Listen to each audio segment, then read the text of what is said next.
Yay! Hello, hello. Hi, everyone. Okay, today we're going to talk about running away from emotional pain. This is going to be such a good topic because if we are not aware, this is what we do all the time. All the time, we are running away from emotional pain. And you might, okay, let's first define emotional pain. Emotional pain is the touch that we get to our primary wound, right? So we all have a primary wound. What's a primary wound? It's a wound that comes from the way we tried to survive when we were kids. So when we were even in our mother's wombs and our caregivers were giving us a feeling of safety and love, whether that was conscious or unconsciously, we're not blaming them here, but whatever I programmed about what was safe to do and what I had to do to feel love, that created our primary wound, right? We all have it. And it's essential. It's important for our growth because that's what's going to determine our evolution in this phase, in this experience that we're having here in the planet, right? And so that primary wound, I'm going to give you a couple of examples, right? That primary wound feels like if I wasn't, for example, allowed to demonstrate my sadness or emotions that are low frequency, right? And I was asked or pushed or punished to suppress these emotions outside because that made my caregivers uncomfortable. Let's just give that small example, right?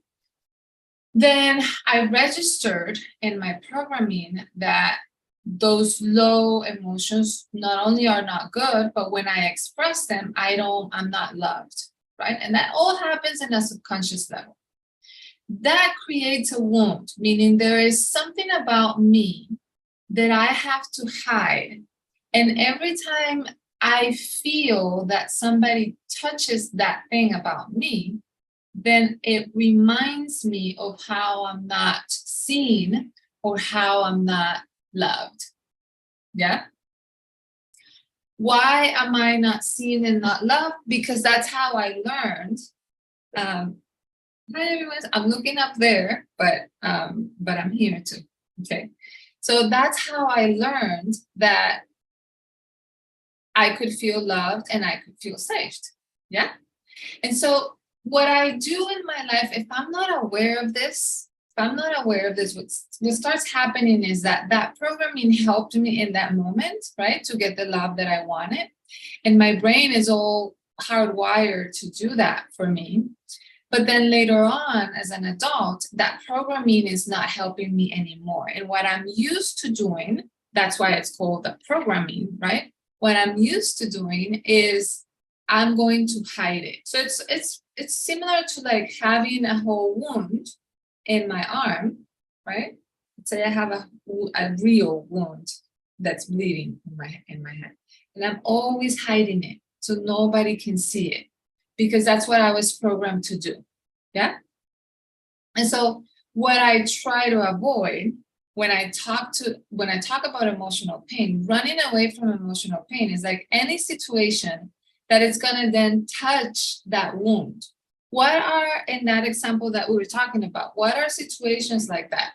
Well, any situation where I'm rejected because I'm showing emotion, any situation where somebody else is showing emotion. For example, if somebody else is showing emotion, then I am going to feel some sort of disgust too, because I learned that that's not the way. And I learned that that's not only not the way, but that's dishonoring, the way we see life. And so when I see somebody else playing the victim or looking like they need help, asking for help, showing their emotions, being sad in front of people, I automatically reject that as a means of not experiencing deep emotional pain, because watching that, either whether that I'm witnessing that in other people or seeing it and feeling it in myself, either or those two things are going to cause me emotional pain. So I'm going to run away from that, right? I'm going to run away from that. How? I'm going to run away from that by judging it, right? By saying, oh, I can't believe that person did that, right? By feeling the pain and the hurt and then judging that other person, that's saying, hey, you don't love me as I am, without knowing that I am the one rejecting my own pain, right? So if I find somebody, and I will, because that's the way life has to show us what we haven't healed, right? If I find somebody, because I will attract that person that is not comfortable in front of my pain, what is that telling me, right? That's telling me that I am also not comfortable in front of my pain, and I'm rejecting, putting aside, betraying my own feelings in order to fit in. And why do I do that? Because I learned that when I was a kid, right? And so I keep doing that in front of people, but I also keep finding people that keep doing that with me. Yeah. And so when they do it with me or to me, then it's another hint that life has to tell us, okay, it's time for you to look at that limiting belief and notice how it's not working. It's not working with people, it's not working with you. Yeah. So that's the definition of emotional pain and why we don't want to feel it again. But when we do feel it again, what we're really trying to look for is an integration back to, what we felt with our primary caregivers.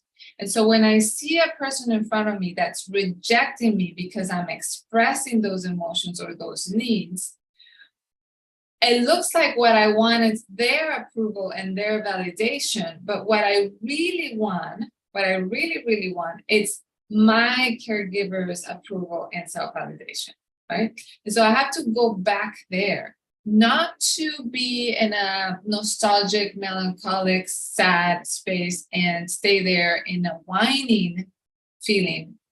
But I have to go back there so that I can integrate it inside of me from the beginning and heal my wound from the beginning, right? And so here's the thing. When you find yourself, like, the whole idea of this talk is to remind ourselves of when I am running away from emotional pain, what is that like? How does that look like in my life? That looks like I'm judging somebody else, right? I'm judging. How could they do this to me? How could they react like that? How rude. Those are signs that I am running away from emotional pain, because those are signs that I am running away from the idea to look into those situations inside of me. Okay, they're only a reflection, and they are signaling me unconsciously too, to look at myself. Where am I being rude? Where am I being judgeful? Where am I being all the things that I see in the other person, right? And so that's a tough job to do, and that requires to be present with pain, and that's why it's a signal that we are running away from it. Another sign that we're running away from it is when I feel that I give in, right? That I feel like, you know what, I'd rather not confront this situation, right? Because it's so hurtful and hard, and I need so much courage that I don't have, and I'm so scared of falling into the uncertainty of not being identified as I am identified in this situation.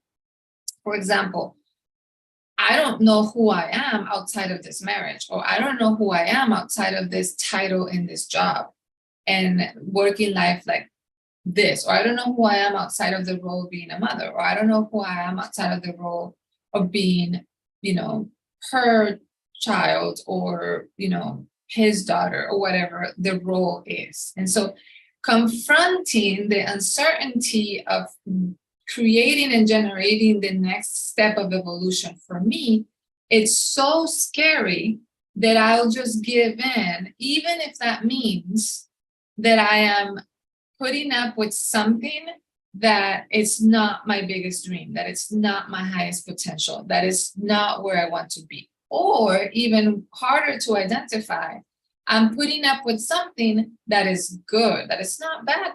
It's okay. How would I complain about this, right? This person is fill in the blank, a good father, a good mother, a good friend, a person that is trying their best. This place, this city where I live, or this place where I live, it's a great place to live. Everybody would love to be living here. Yeah. And so it's like, this is good. This is okay. But this is not my highest potential, but this is not great. And so that is also a sign that I have I've given in into running away. So what I am doing is running away from emotional pain, right? I'm running away from emotional pain. Why? Because it is painful to confront the idea that what I have built in front of me is just a place where I feel safe, but it's not my highest potential. And that is very scary, but that is a sign. So I'm not saying this is going to take away the fear, right? But by standing in front of it and noticing that fear and noticing consciously the decision that I'm making, by making it conscious. Because what happens is we are running away from pain in an autopilot way. It's the autopilot, it's the not listening to our authentic voice that really desires to express itself through us. Is it the not little voice that is telling us to align and be cohesive and congruent with what we're saying, feeling, and doing, right? It's that little part that is not really aligning, and that we need to observe with conscious eyes versus just like pass it, skip it because I'm so scared, I don't have time for that, right? Another sign that we're running away from emotional pain, and therefore we're running away from our opportunity to heal, right, is when I betray myself blankly, right? So how do I betray myself? What are the ways that I betray myself? Well, I betray myself by not practicing my ability to express my truth, by not communicating my needs clearly, most of the time because I don't know what those needs are, most of the time because that wound that we're talking about has to do with hiding those needs in order to be loved and saved and feel safe. So I've gotten used to not talking about my needs, not talking about my truth. And when I don't talk, right? When I don't talk about my truth, when I don't talk about my needs, when I don't express the authenticity of who I am, when I'm not present in this life to create, what happens is many things. But one of the big things that happens is I reduce myself into not existing, because I exist through my voice. I exist through my presence. I exist through the acknowledgement and the validation of what's inside of me as I express it out. Yeah. And I can only do that when I honor myself. If I feel ashamed of myself, if I feel guilty, if I feel victimized, then I won't really express that truth. Okay, this is parentheses. This is a really good thing to think about for when you don't feel like, for example, in social media, there's a lot of us that go through phases where we don't feel that we want to share. Ask yourself, where is it that I don't feel 100% honored, 100%, oops, sorry, somebody calling. Ah, okay, I'm back. I'm back.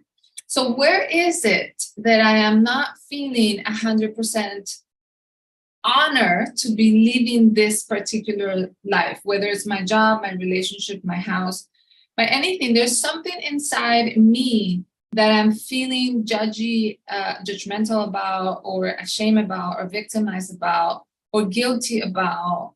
Or in that, a lot of the times is a little peak and sign that there's, of course, a primary wound there that is stopping me from sharing. And when I'm not sharing how I feel, whether it's my shadow or my light, I am reducing myself to I'm not existent.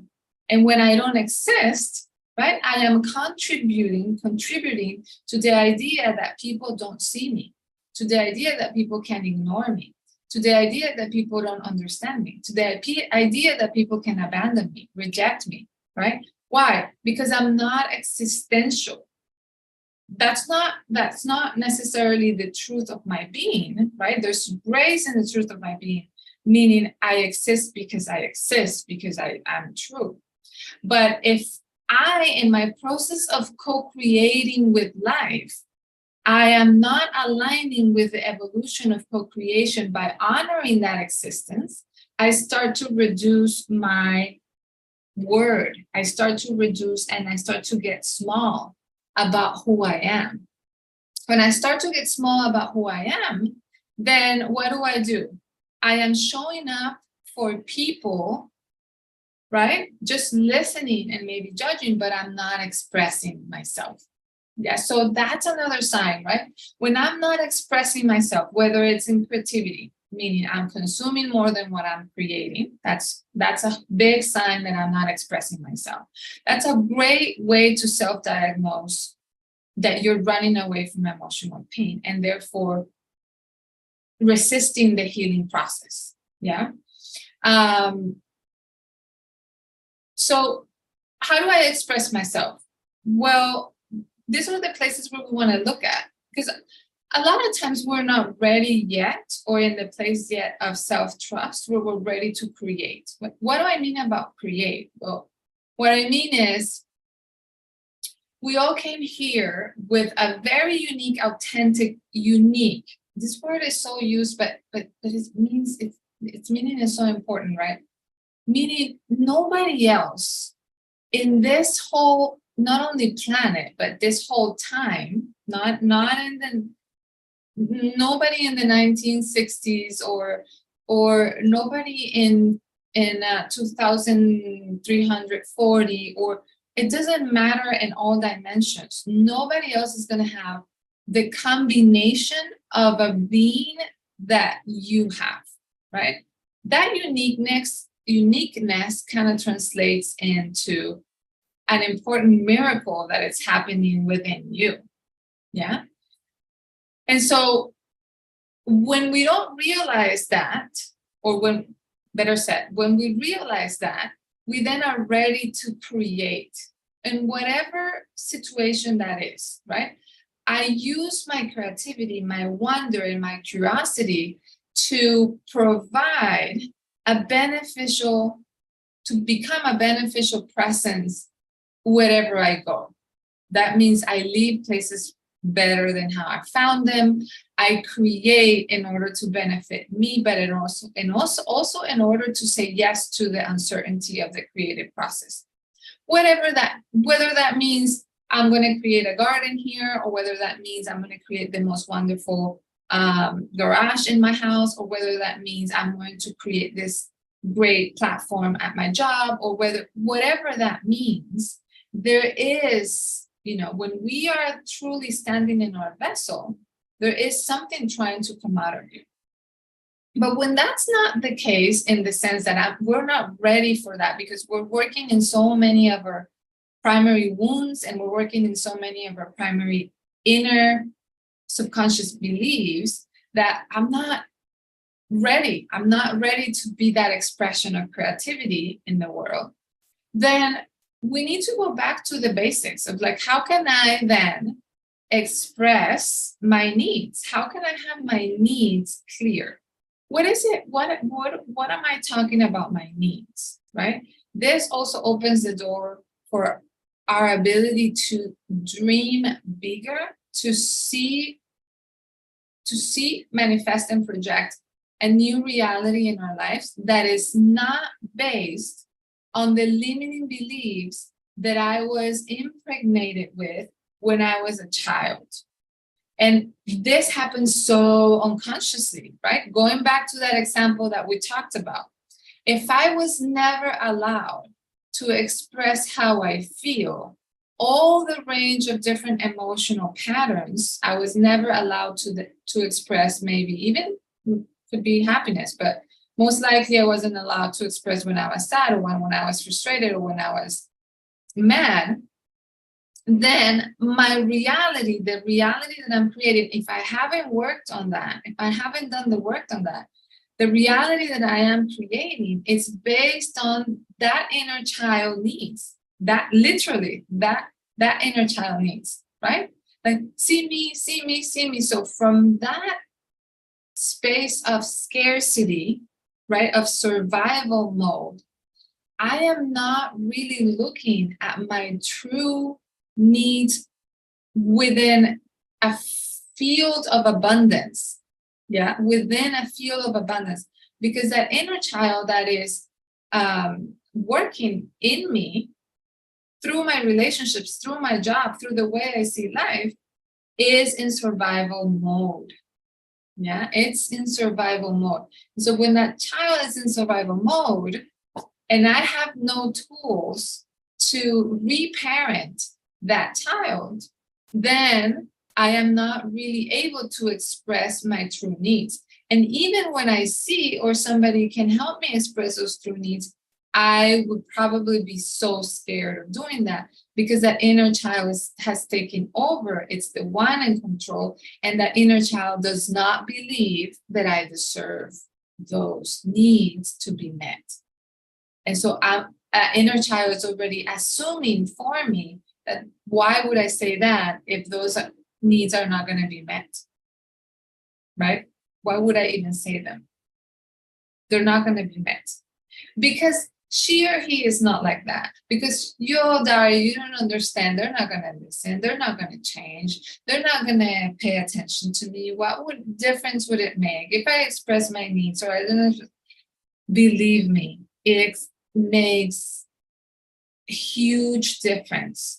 And the difference that you're looking for, it's not a difference that you're looking for in their change of behavior. This is so important. This is so important. And we're gonna talk about some examples here. The difference that I'm talking about is in your ability and your progress on rewiring that belief, right? Because by doing that change, I am rewiring that belief that I am not allowed, or that I am incapable to be loved with my shadows and my lights, right? They won't love me with my shadows and my lights. Why? Because I've never experienced that. Why? Because my caregivers never expressed that to me, or because there was some programming that happened. Again, we're not blaming them, right? And so when I start expressing that and doing it, feeling the fear anyways, then something changes inside of me. When something changes inside of me, then everything changes outside. Not guaranteed, right? I like to say that because we're doing it for the inner process. We're not doing it to change the outside. Or we're doing it because we've noticed that in the moment that I feel triggered about feeling that rejection, then that is meaning, right? That equals that my happiness then depends on what another person sees or not sees in me, or it's able to hold the space for me or not able to hold space for me, or abandons me or doesn't abandon me. So that gives me the hint, right, that there's some cables that are not connected very well there. And those are the cables that I want to change. And those are the cables that are on my agency to change, because I can't change the cables of other people. right? And so, yes, they might not hear. Yes, they might get really mad. Yes, they might be like, are you crazy? Or like, what do you think you are? You know, especially if you've been in this dynamic, because this chances are probably is something in your family system. It's your children, it's your parents, or a romantic relationship that's been for a long time.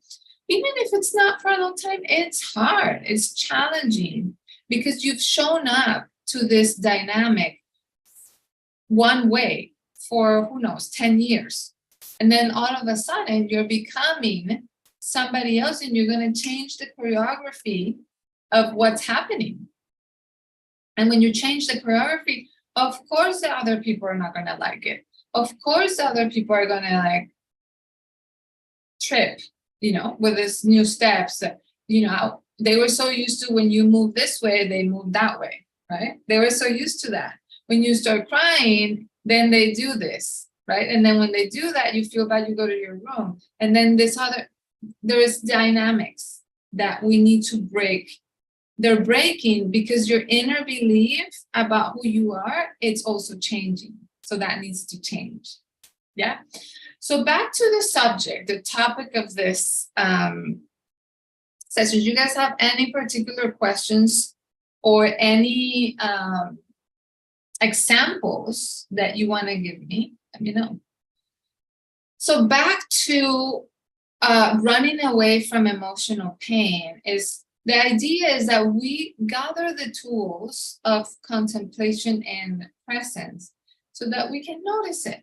It starts by noticing it. You know, the pattern changes just by noticing it.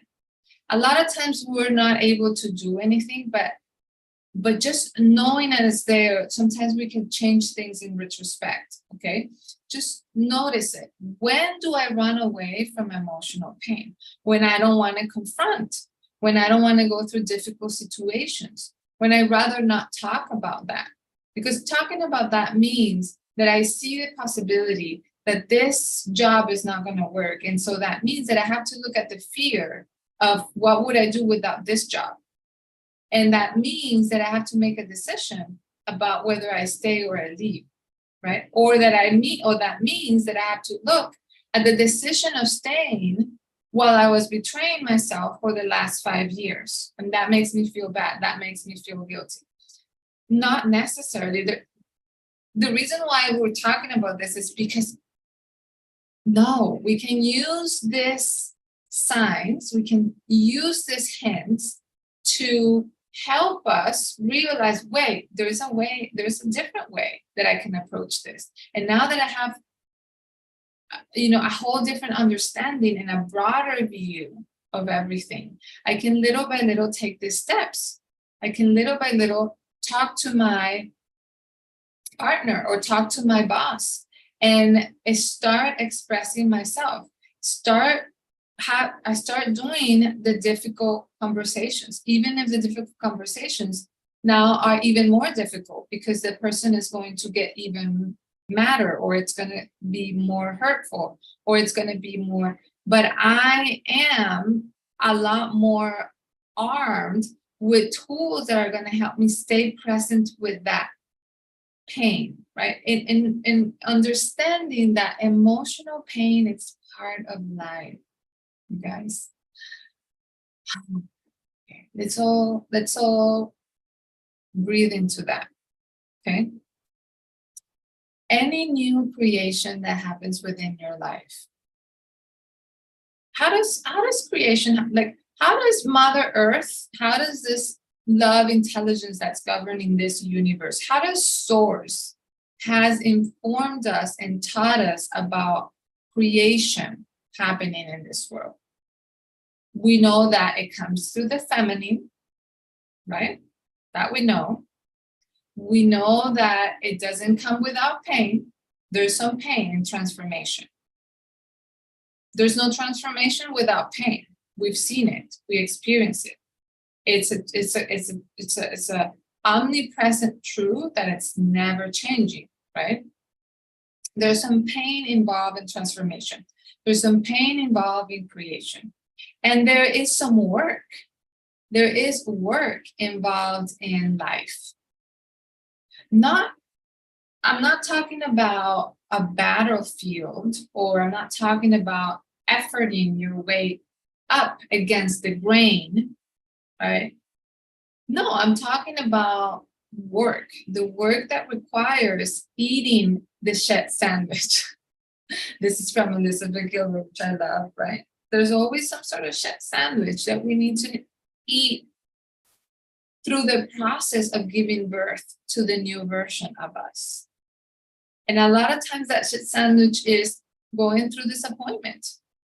A lot of times that shit sandwich is welcoming somebody in their new version, even though we loved and hoped that they stay in that other old version that they had, because that's the one that got along with us better, right?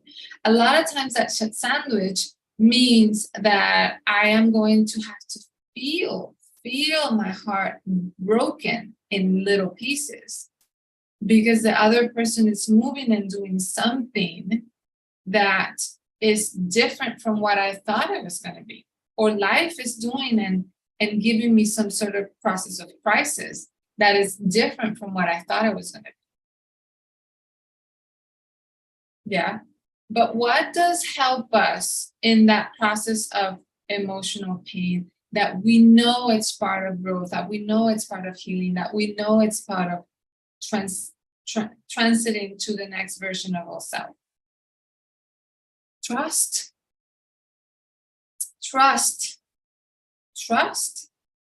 The same trust that the caterpillar has when he's dying. It's sort of like a, you know, think about this. This is really cool to think about. If you're a caterpillar, right? And all of a sudden you start dying, like something starts happening with your body, and you are so scared. Imagine how scared you are about something happening to you. Imagine how scary that could be, right? And you have no idea. I mean, you've seen some of your cousins and some of your siblings go through the same thing, and you're so scared. Seeing them go through the same thing doesn't help you feel better, right? Because when you experience it, it's as if it's happening for the first time. Experience is way different than just holding a thought or an idea in theory, right? But there is a part of you that has no choice, but to trust, right? Is that feeling? Can you feel that sense of surrendering there? You have to surrender into that trust, because my other option is jump that cliff and feel that death, hating or complaining or being against that which created me. I only have those two options, right? At any given time. I either trust the process or trust the path, or I'm going to anyways walk the same path, but in a bad mood, but in a rejected mood, but in a unfair, victimized mood. So which one does the caterpillar, which one would be better for the caterpillar? Which one would be better for human beings? Which one would be better for any creature alive, right? To let ourselves, because we in reality, we don't have any control, right? So to let ourselves keep that trust that we had when we said yes to this experience, when we said yes to this dimension, because there was a part of us at a cellular level that we might not remember today that said yes to this experience, that said yes to this dimension, that said, yes, I want to do this. And that part of us trusted 100%. Because otherwise we wouldn't have been here, right? Otherwise, we wouldn't be here. And so what else can we do in those moments where we're running from that emotional pain is, wait a second, let me pause. Can I somehow retrieve that trust again? Can I somehow retrieve that trust again? And trust, like the caterpillar does, that the process of transformation that is in front of me, yet painful, doesn't have to be suffering, right? Yet challenging it's here to transform me, to guide me through my next level of evolution, right? Yet it's taking off layers of me that I don't need anymore. So I need to just let it. I need to let life take those layers that are not anymore congruent with my nature. I need to change that skin, right? I need to keep becoming the new version of myself. And if something life has been very good at teaching us is everything is always changing, including me. So if I allow myself to change, instead of resisting that change, then the emotional pain is a lot more bearable, to a point where it's not even bearable, where you can be so present and so in a befriend mode with it, because you know that emotional pain is going to take you to the next level. Yeah. Ludi, hola, see you another Luna soon. Yes, tonight. Okay, so we're wrapping up our live for today. If you want to keep processing and keep studying and keep staying present, I invite you to be part of my Luna's membership.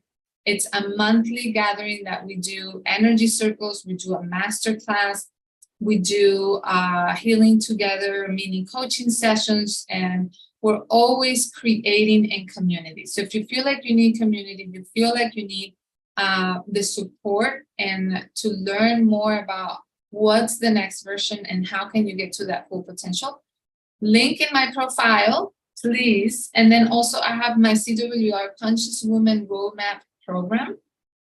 If you are part of my Luna's membership, you can take my program usually at this time of the year. If not, it only opens in January and in September. Yeah. So please, I hope that you come part of our community. I'm here every Monday at 10 a.m. Here on Instagram and on YouTube live. Okay. Take care. Love you guys. Bye-bye.